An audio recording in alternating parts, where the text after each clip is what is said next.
अस्सलामुअलैकुम गाइस, मेरा नाम है बिलाल और आज मैं आपको बताऊंगा कि कम्प्लेक्स नंबर्स क्या होते हैं।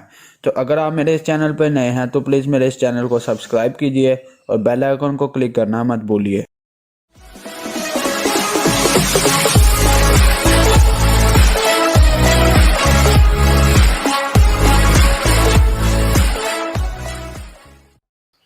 Since square of positive as well as negative number is a positive number. मतलब यह है कि अगर आप पॉजिटिव नंबर का स्क्वायर लें या फिर नेगेटिव नंबर का स्क्वायर लें तो उसका रिज़ल्ट हमेशा पॉजिटिव नंबर ही आता है। जैसे कि आप 2 का स्क्वायर ले लें तो वो 4 ही आएगा, और यहाँ पे -2 का स्क्वायर ले लें उसका आंसर भी 4 आएगा। तो ये पॉजिटिव में जवाब देता है स्क्वायर जो भी होता है। The square root of a negative number, अगर किसी नेगेटिव नंबर का आप स्क्वायर रूट लेते हो, does not exist in the real name of the real number, तो वो रियल नंबर में एग्जिस्ट नहीं करता। फॉर एग्जाम्पल, आपको पता है कि अगर आप 4 का अंडर रूट लेते हो तो या स्क्वायर रूट लेते हो तो उसका आंसर आता है +-2, ठीक है। लेकिन अगर आप -4 का अंडर रूट लो तो उसका क्या आंसर आएगा, इस चीज़ का आंसर आपको नहीं पता होगा। तो जो नेगेटिव नंबर्स का जो अंडर रूट होता है या स्क्वायर रूट होता है वो रियल नंबर्स में एग्जिस्ट नहीं करता। तो इसको हल करने के लिए कम्प्लेक्स नंबर्स का कंसेप्ट वजूद में आया। तो कम्प्लेक्स नंबर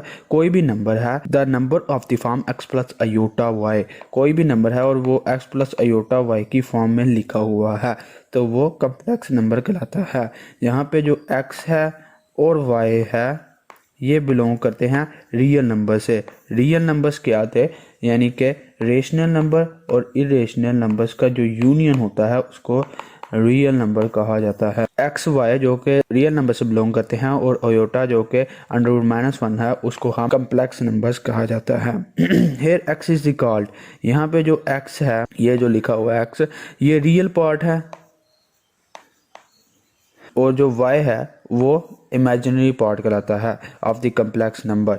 तो कम्प्लेक्स नंबर में 2 पार्ट हैं, एक है रियल और एक है इमेजिनरी। तो y को इमेजिनरी कहते हैं और x को रियल कहते हैं। फॉर एग्जांपल, मिसाल के तौर पर 3 + 4 अयोटा या 2 - 5 + 7 अयोटा ये कम्प्लेक्स नंबर्स हैं, क्योंकि 3 + 4 अयोटा में 4 अयोटा आ रहा है, जबकि रियल नंबर्स पे आप लोग अयोटा नहीं लिखते। तो इसलिए जो अयोटा है ये फर्जी नंबर यानी कि इमेजिनरी नंबर की निशानी होती है। तो जहाँ पे भी अयोटा आप देखें वो कम्प्लेक्स नंबर्स को करस्पॉन्ड करेगा। कोई भी जो रियल नंबर होता है वो कम्प्लेक्स नंबर होता है और उसमें जो ज़ीरो होता है वो उसका इमेजिनरी पार्ट होता है। फॉर एग्जांपल, अगर आपके पास 5 है तो वो एक कम्प्लेक्स नंबर ही है। वो कैसे? क्योंकि 5 में अगर मैं कोई भी ज़ीरो ऐड करूं तो उसका आंसर क्या आता है, 5 ही आएगा ना, ठीक है। और अगर मैं ज़ीरो को किसी चीज़ से भी मल्टीप्लाई करता हूँ, ज़ीरो को अगर 1 से मल्टीप्लाई करूँ तो 0 ही आता है, और अगर मैं ज़ीरो को अयोटा से मल्टीप्लाई करूँ तो फिर भी 0 ही आएगा। तो इसीलिए अगर मैं 0 को अयोटा से मल्टीप्लाई कर दूँ तो ये सारी टर्म 0 हो जाएगी और 5 का 5 ही आएगा। तो इसीलिए कोई भी जो रियल नंबर है वो कम्प्लेक्स नंबर होता है और इमेजिनरी पार्ट उसका 0 होता है। तो अगर आप मान लो कि x² + 1 जो है वो 0 के बराबर है तो x² बराबर हो जाएगा -1 से, अगर 1 उधर जाता है तो अगर मैं दोनों साइड अंडर रूट लेता हूँ तो x² = -1 अंडर रूट, तो x = +-(-1) आता है। इसको आप फर्दर सॉल्व नहीं कर सकते। तो जो √-1 है does not belong to the set of real numbers, ये रियल नंबर के सेट में से नहीं है। We therefore for convenience call it imaginary number, तो हम इसे आसानी के लिए इमेजिनरी नंबर कह देते हैं। ये आपका इमेजिनरी नंबर है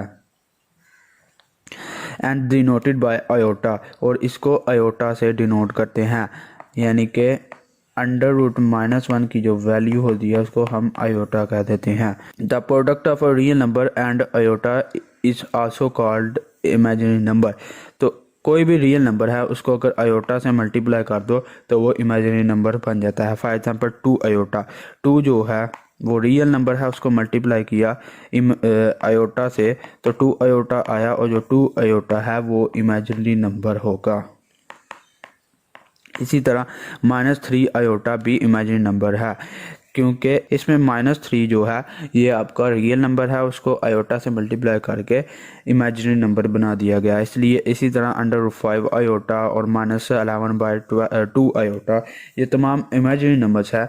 आई विच में बी रिटर्न, और आई जो है उसको आप 1 × i भी यानी 1 × आई भी लिख सकते हैं, क्योंकि 1 से कोई भी चीज़ मल्टीप्लाई होगी तो उस पर कोई फ़र्क नहीं पड़ेगा, यानी आयोटा को 1 से मल्टीप्लाई करूँगा तो आयोटा ही आएगा। तो 1 इंटू आयोटा भी एक इमेजिनरी नंबर है। इसके बाद पावर्स ऑफ आई आयोटा की बात करते हैं कि आयोटा स्क्वायर जो होता है वो बराबर होता है -1 के। वो कैसे? अभी अभी हमने कहा कि आयोटा बराबर है -√1। ठीक है, अगर मैं दोनों साइडों पे स्क्वायर ले लेता हूँ, अंडर रूट की जो पावर होती है वो 1/2 होती है, और ओवरऑल मैं अगर स्क्वायर लूँ, ठीक है, तो ये स्क्वायर स्क्वायर से कैंसिल हो जाएगा और आयोटा स्क्वायर आ जाएगा -1 के बराबर। इसके बाद वो कहता है कि आयोटा क्यूब की वैल्यू क्या होगी। ठीक है, आयोटा क्यूब को आपने जो है 2 की फॉर्म में लिखना है, 2 + 1 लिख सकते हैं ना आयोटा क्यूब को। और आपको पता है कि अगर मल्टीप्लिकेशन में पावर्स ऐड होती हैं तो इसको हम इस तरह भी लिख सकते हैं, आयोटा 2 और आयोटा 1 अलग अलग करके। आपको पता है आयोटा स्क्वायर का जो वैल्यू है वो है -1 और मल्टीप्लाई बाय आयोटा, तो वैल्यू आएगी आयोटा क्यूब की माइनस आयोटा। अब हमें वैल्यू फाइंड आउट करनी है आयोटा 4 की। ठीक है, आयोटा 4 को आप यानी कि स्क्वायर की फॉर्म में लिखो। आयोटा स्क्वायर का जो अगर मैं स्क्वायर लूँ तो वो आयोटा 4 ही होता है, क्योंकि इसका मतलब है 2 × 2 और आयोटा 4 ही आएगा। ठीक है, तो आयोटा स्क्वायर की वैल्यू थी -1 और -1 का जो स्क्वायर लूँगा तो वो 1 ही आएगा, तो आयोटा 4 की वैल्यू आती है 1। इसी तरह आयोटा की कोई भी पावर हो तो वो या तो 1 के बराबर है, या आयोटा के बराबर है, या -1 के बराबर है, या माइनस आयोटा। इन 4 वैल्यूज़ में ही आयोटा की कोई भी पावर का जो आंसर आता है, अगर आयोटा की कोई भी पावर लो उसका आंसर इन 4 वैल्यूओं के में ही आएगा, इसके अलावा कुछ नहीं आएगा। तो आयोटा 13 की वैल्यू फॉर एग्जांपल आपने अगर फाइंड आउट करनी है वो कैसे करोगे? आपने आयोटा को स्क्वायर की फॉर्म में लिखा है, यानी कि आयोटा स्क्वायर है उसको मल्टीप्लाई कर दो 6 से, तो क्या हो गया? ये इसकी वैल्यू आएगी 12 और मल्टीप्लाई कर दो आयोटा की पावर 1 से, तो ये सारा मिलके आयोटा 13 ही बनता है। वो कैसे? Iota into 2 multiply by 6 into iota. अब देखें iota 13 into iota 12 into iota, और इसे आयोटा 12 + 1 और ये आएगा आयोटा 13। तो ये वही बन जाता है। इसको मैंने बस आपको समझाने के लिए ये स्टेप किया है, ये स्टेप करने की आपको ज़रूरत नहीं है।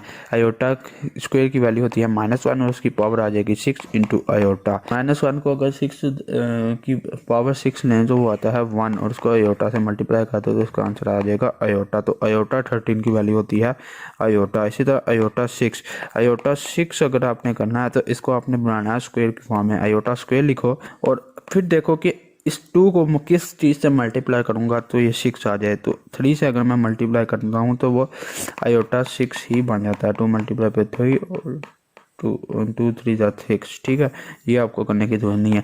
अब आयोटा स्क्वायर हम -1 और इसको 3 की पावर आ जाएगी। अब -1 का क्यूब लूँगा तो वो -1 ही आता है, तो आयोटा 6 होता है -1। उम्मीद करता हूँ कि आपको आज के इस लेक्चर की समझ आ गई होगी। तो अगर आप मेरे इस चैनल पर नए हैं तो प्लीज़ मेरे इस चैनल को सब्सक्राइब कीजिए और बेल आइकन को क्लिक करना मत भूलिए। अल्लाह हाफिज़।